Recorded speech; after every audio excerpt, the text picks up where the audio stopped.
Good afternoon, everyone. Welcome to my YouTube channel, Pharmacy Education. Today is my topic on natural resource in environmental science. Firstly हम देखते हैं natural resource. Natural resource उन चीज़ों को कहा जाता है जो हमें नेचर से मिलते हैं, like air, water, forest, animals, fish, marine life, biomass, fossil fuels like coal, petroleum and natural gas, wild life. ये सारे जो सोर्स होते हैं हमें नेचर से मिलते हैं, इनको हम कहते हैं नेचुरल रिसोर्स। अब इसमें जो रिन्यूएबल एनर्जी सोर्स होते हैं लाइक सोलर एनर्जी, इसको हम रिन्यूएबल कर सकते हैं, wind energy, biomass energy, geothermal energy etcetera. जो किसी भी देश की प्रॉस्पेरिटी होती है वो नेचुरल रिसोर्स पर डिपेंड करती है कि उस कंट्री में कितने नेचुरल सोर्स अवेलेबल हैं। देन हम डिस्कस करते हैं रिन्यूएबल रिसोर्स। रिन्यूएबल रिसोर्स वो सोर्स होते हैं जिसको हम दोबारा रीजनरेट कर सकते हैं, जैसे सन, विंड, रेन, टाइड्स अगेन। ये क्या करते हैं, इन रिसोर्सों को ही हम लोग रिन्यूएबल होते हैं, कहीं ना कहीं इनको हम दोबारा रिवाइंड कर सकते हैं, रीजनरेट कर सकते हैं। और इनकी जो एनर्जी होती है वो बहुत सही होती है, क्लीनेस्ट सोर्स से मतलब क्लीन करते हैं। इसके जो एग्जांपल हैं solar energy, wind energy, figure में भी दिख रहा होगा आपको, geothermal energy, biomass energy from plants, tidal energy. ये क्या है, रिन्यूएबल सोर्स के एग्जांपल। सेकंड है non renewable source. Non renewable source जिसको हम रीजनरेट नहीं कर सकते या रीमेड या रीग्रो नहीं कर सकते लार्ज, इनको हम कहते हैं नॉन रिन्यूएबल सोर्स।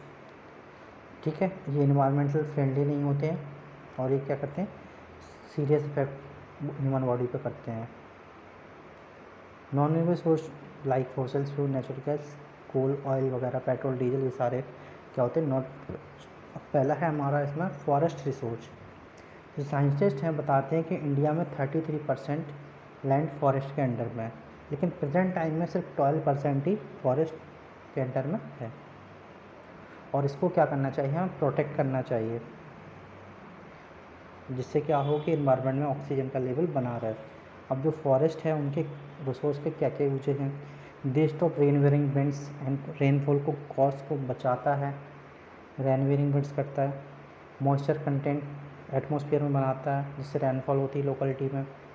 ठीक है, ये जो क्लाइमेटिक कंडीशन होती है एक जगह से दूसरी जगह उसको मिनिमाइज करता है, फ्लड को कंट्रोल करता है, क्योंकि ये क्या करता है रेन वाटर को एब्जॉर्ब करते हैं जान से जाना प्लांटों के, सॉइल इरोजन को बताता है,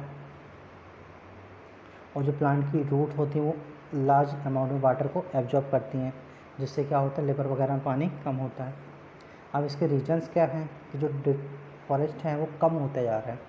एक्सपेंशन ऑफ एग्रीकल्चर, एग्रीकल्चर के लिए जगह बनाई जा रही हैं, more forest cleared for agriculture के लिए, large area forest has been cleared for urbanisation, human लोगों के रहने के लिए जगह बनाई जा रही है उनके सेटलमेंट के लिए, कमर्शियल एक्सप्लोरमेंटन ऑफ फॉरेस्ट, मतलब लार्ज स्केल पर पेड़ों को काटा जा रहा है, फॉरेस्ट फायर, जंगलों में माइनिंग एक्टिविटी कर रहे हैं, मतलब किसी खदान से कुछ निकाल रहे हैं, forest disease also partial responsible depression, कुछ फॉरेस्ट जो डिसीज होती हैं वो भी इसके लिए कुछ इसमें।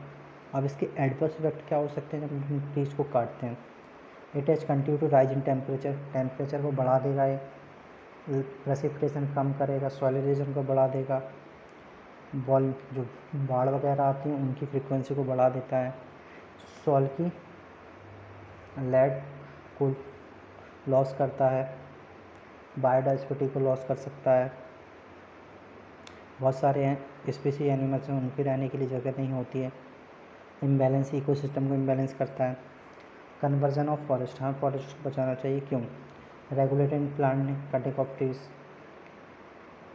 कंट्रोल ओवर फॉरेस्ट फायर रोकना चाहिए, रिफॉरेस्टेशन करना चाहिए, रिफॉरेस्टेशन करना चाहिए, चेक करना चाहिए कि जो हमारा फॉरेस्ट है वो एग्रीकल्चर ह्यूमन सेटलमेंट के लिए clear, development green belt around cities करना चाहिए, चारों तरफ मतलब हरियाली होना चाहिए, माइनिंग एक्टिविटी चेक करना चाहिए, protection from existing crop, conservation of tree speed. अब जो कंजर्वेशन ऑफ फॉरेस्ट है वो क्या, इसी का आगे part, eco forestry, development national park and sanctuary बनाना चाहिए, development botanical gardens, development seed banks बनाना चाहिए, forest management, proper all of development, हमें मोस्ट जान से हमें ट्री लगाना चाहिए। अब डिफॉरेस्टेशन क्या होता है, जो लार्ज स्केल पर ट्री की कटाई की जाती है उसको कहते हैं डिफॉरेस्टेशन, जैसे इसमें दिख रहा है। इसके कारण क्या होते हैं, desertification, soil degradation and soil erosion, loss of vegetation cover, destruction of natural habitat, loss of settlements, change in climatic conditions, environmental pollution, damage to ecosystem, reduction in soil moisture, ये सारे कॉजेस होते हैं deforestation. अब control कैसे करा जा सकता है डिफॉरेस्टेशन को, प्रिवेंशन, ह्यूमन को जंगल में जाने से रोकना चाहिए, चेक, एग्रीकल्चर के लिए ज़मीन हो रही उसको चेक करना चाहिए, ठीक है, उनको रोकना चाहिए जो भी जंगलों में खेती कर रहे हैं, ट्री की कटिंग को रोकना चाहिए, माइनिंग एरिया को भी कंट्रोल करना चाहिए।